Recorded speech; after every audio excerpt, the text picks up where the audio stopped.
इहा खोट ॾाढी ॾुखी पूरी थींदी। ज़ाहिरी आहे उन जो असांजे सिंध जो असासो आहिनि, शाइर आहिनि, अदीब आहिनि, कलाकार आहिनि, को बि असां खां विछड़ी वञे थो, पर हिकिड़ा अहिड़ा माण्हू असां खां विछड़ी वञनि जिन जो असां सम्झूं त खाल भरिजणु ॾुखियो आहे, त हीअ बि उन्हनि मां अनवर कमराणी जो शुमारु थिए थो। ऐं मां त सच ॿुधायो त किन किन किन जॻहियुनि ते हिन जूं अहिड़ियूं सिटरूं आहिनि, अहिड़ियूं हिन जूं सिटरूं आहिनि जो बसि उहो जेको ॿाराड़ीअ जो जेको हर हलाइण वारो माण्हू हा न, ऐं जेको गॾे गाॾे वारो माण्हू उहो बि उहो सिटूं ॿुधे थो उते बीह रहे, छो जो उनखे पंहिंजियूं लॻंदियूं।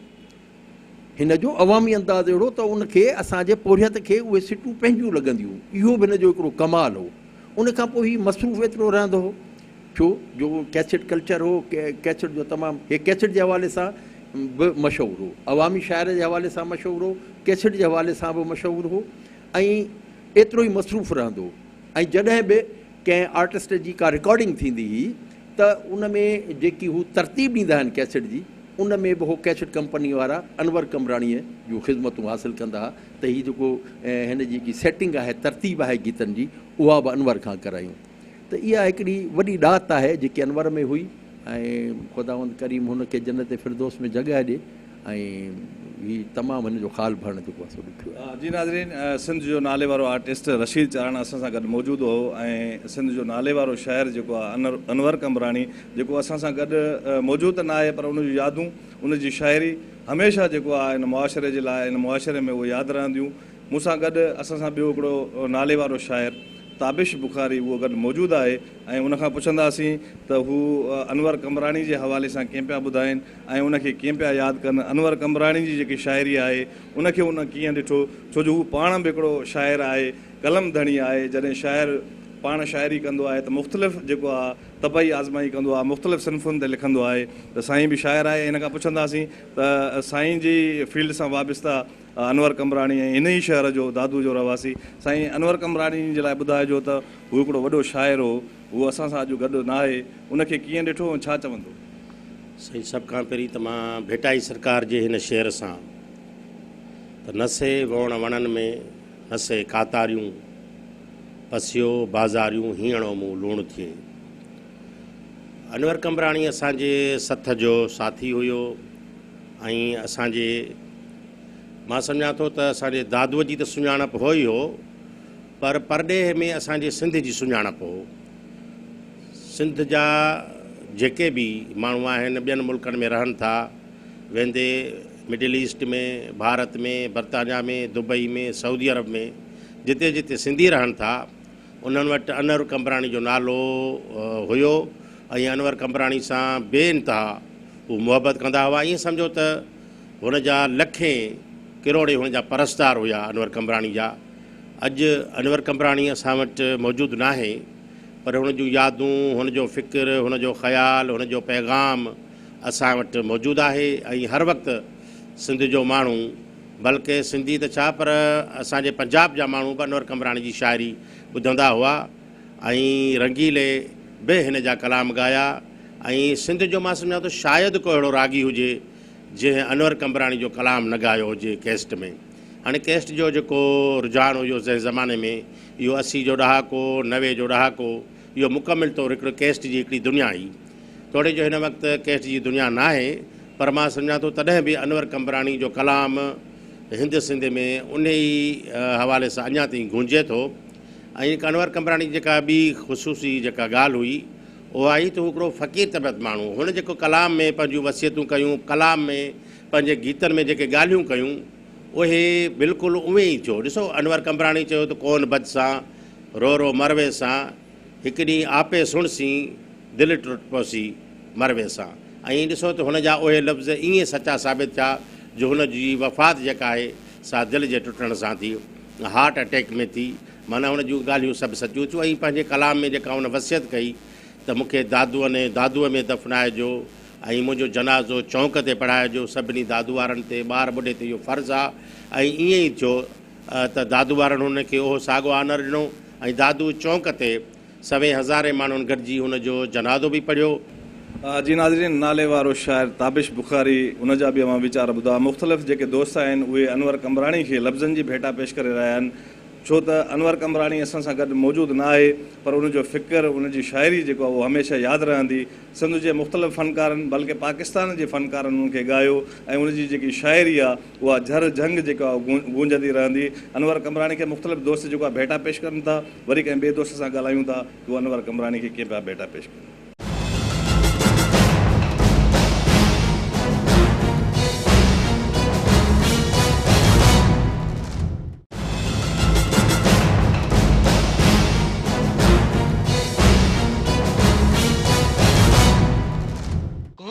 बच सा दर्द तेरे विच रो रो दम दे सा ओ आपे सुन सी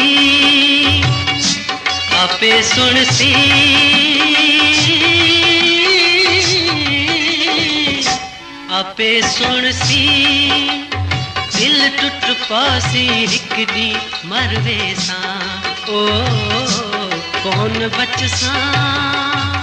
अनवर कमराणी खे कीअं था यादि कनि, छो जो अनवर कमराणी जेको हमेशह लाइ असां खां जुदा थी वियो आहे, पर उन जूं लिखड़ियूं, उनजो फ़िक्र हमेशह जेको आहे उहो यादि रहंदो ऐं उनजी शाइरी जेको आहे उहा झरझंग जेको आहे अॼु बि गूंजी रही आहे ऐं हमेशह गूंजंदी रहंदी। इन हवाले सां असां सां सिंध जो नाले वारो शाइर ख़लील आरिफ़ सुमरो गॾु मौजूदु आहे। उनखां पुछूं था त हू अनवर कमराणी खे उन कीअं ॾिठो, उनजी शख़्सियत खे कीअं ॾिठो, उनजी शाइरी जेको आहे तमामु घणो जेको अवामी शाइरी हुई, मक़बूल थी, मुख़्तलिफ़ फ़नकारनि बि ॻाई। उन हवाले सां साईं खां पुछूं था त हू उन बाबति छा था ॿुधाइनि। जी साईं।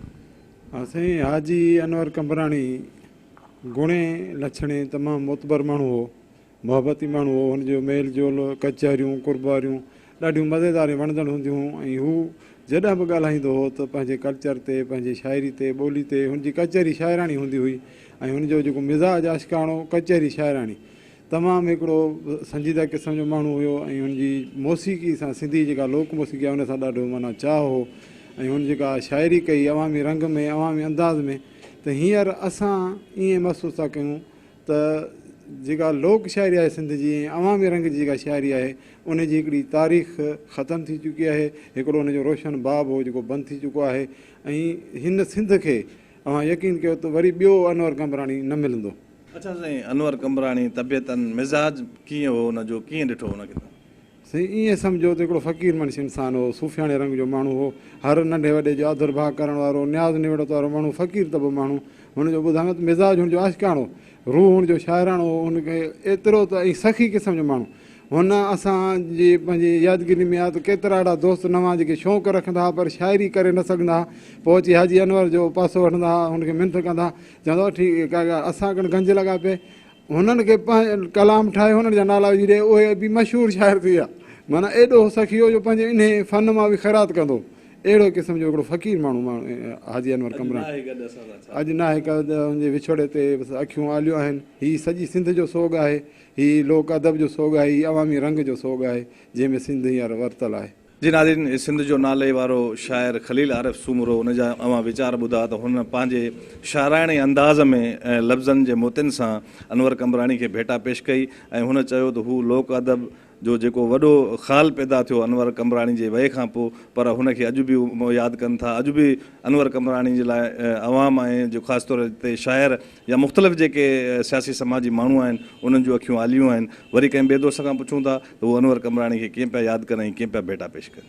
उन्हनि खां पुछूं था उहो अनवर कमराणी खे कीअं था यादि कनि ऐं शाइरी जे हवाले सां जेके उनजूं ख़िदमतूं हुयूं उनजे हवाले सां कीअं था ॿुधाइनि। दादू शहर में मौजूदु आहियूं ऐं हिकिड़ो वॾो नालो दादूअ सां ई उनजो तालिक़, सिंध जो सुरीलो जेको आहे रागी आसिफ़ चारण असां सां गॾु मौजूदु आहे। उनखां पुछूं था छो जो शाइर ऐं फ़नकार जो जेको तालुक़ु हूंदो आहे उहो बि तमामु घणो वेझो हूंदो आहे ऐं जॾहिं शाइर पंहिंजी शाइरी लिखी ऐं पोइ फ़नकार खे ॾींदो आहे त हू पंहिंजे मधुर आवाज़ में पेश कंदो आहे जेको आवाम ताईं रसाई थींदी आहे। इन हवाले सां आसिफ़ चारण मौजूदु आहे, उनखां पुछूं था आसिफ़ इहो ॿुधाइजो त अनवर कमराणी हिकिड़ो वॾो नालो ऐं उनजी शाइरी जेको आहे झर जंग जेको आहे ॻाई पई वञे, अवां बि फ़नकार आहियो, उनजे विछोड़ खे कीअं पिया ॾिसो ऐं उनजी शाइरी खे कीअं ॾिठो? ताबिश बुखार जो हिकिड़ो शेर यादि अची वियो त मज़ो ज़िंदगी जो वठो ज़िंदगी में, करण जो घुरो था करियो ज़िंदगी में, मरण बाद वरसियूं मल्हाए वत छा थियो, कंहिं माण्हूअ खे मञता ॾियो ज़िंदगी में।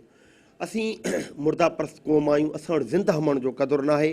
मरण खां पोइ असीं जनाज़नि जे पोयां भॼंदा वेंदा आहियूं, डोड़ंदा वेंदा आहियूं, छो जो असां वटि तक़रीबन सभु खपी विया आहिनि। कल्चर ख़तमु थी वियो आहे, कल्चर तबाह थी वियो, करप्ट माण्हू अची विया, ना अहल माण्हू अची विया, ना अहल असांजो माल ही आहे गुलशन जो अलाए छा थींदो।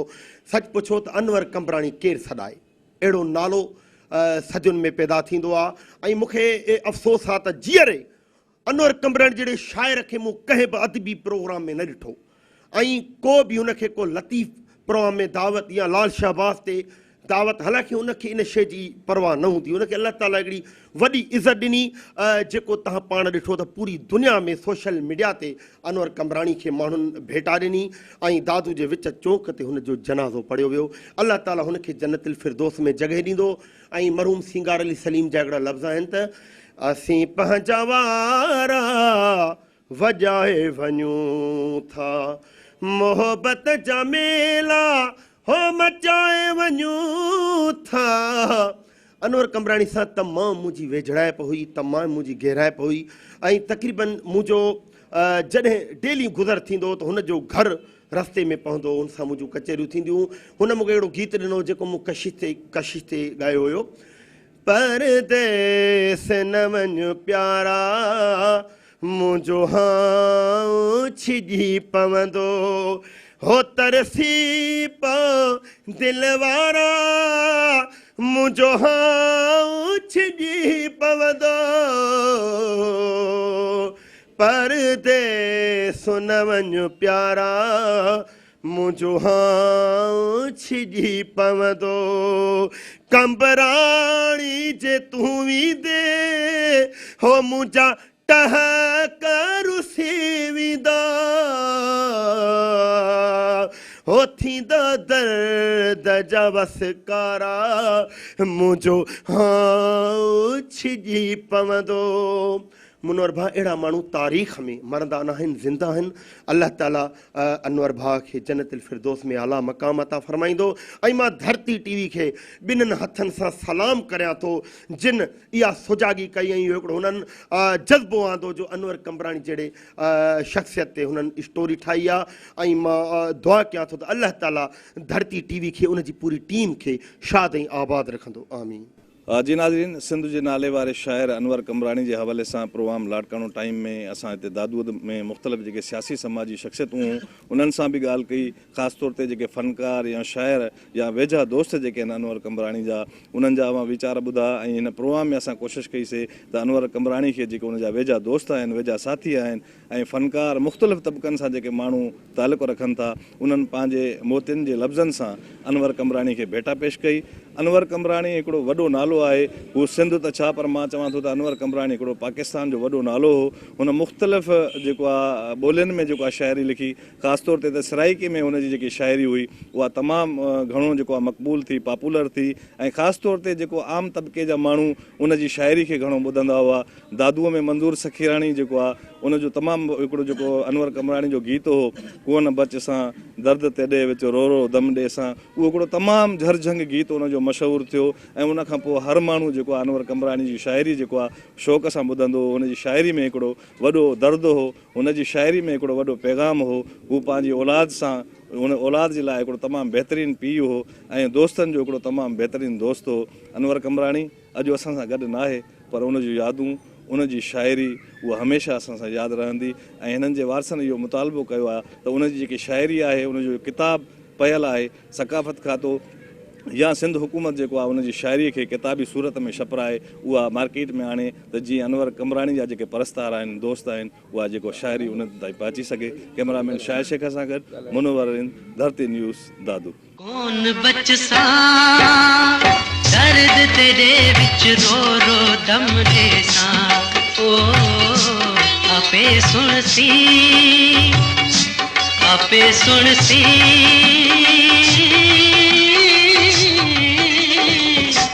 आपे सुन सी, दिल टुट पासी हिक दी मरवे सा, ओ कौन बच सा।